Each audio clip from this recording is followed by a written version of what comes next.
Morning in the desert. What a beautiful time of the day. This is one of the times we get inspired by all the ingredients that are around us. All these plants, all these cactus go into the cooking that we do. And they've been growing here for thousands and thousands of years. Well, look at this. Somebody's been eating at this prickly pear. Well, we're going to be eating some of these too. Actually, today we're going to use the fruit from the prickly pear, the tunas, to make a sauce. We also use the cholla buds. We use the saguaro blossoms. We make a syrup from the saguaro blossoms.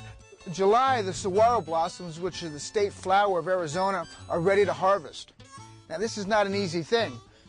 We'll harvest acres and acres of blossoms off the cactus at night because it's too hot to go out in the morning in July, and then boil them down in big cauldrons in the middle of the desert to make saguaro blossom syrup. When we get back to the restaurant, I'll show you how we use it.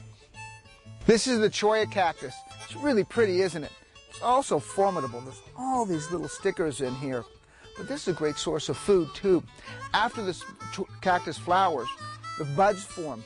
We take the buds, dry them. Of course, we take all the stickers off. Then we saute them with a little bit of butter. There's all sorts of ways to cook them. You wouldn't think this, but they taste just like asparagus. So this is kind of fun. These are some of the things that we got out of the desert this morning. And we're going to cook with them.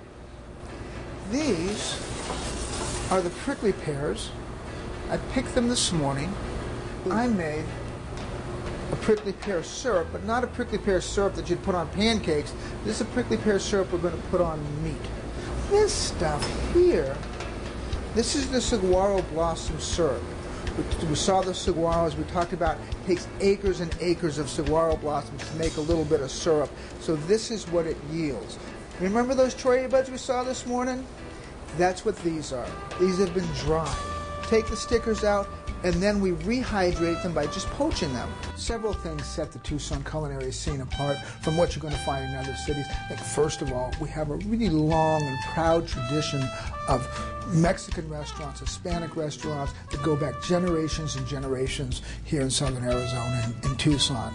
Now, against that backdrop, you have the newcomers, guys like me. I came here in the early 80s and immediately learned a real respect for the ingredients of the region, the culinary heritage of the region, and really makes Tucson a great restaurant city, great place to eat out.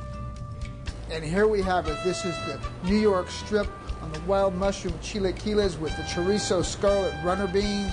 We've got our corn crumb that's melting into the beef, the prickly pear syrup, saguaro blossom syrup, and the cholla buds that we sauteed in a little butter and garlic. Now, these are the flavors of Tucson. Let's eat. I'm Janos Wilder. Thanks so much for joining me today. Now you know a little bit about what we have to offer you in Tucson. Great foods coming from the desert. I look forward to seeing you when you come to town.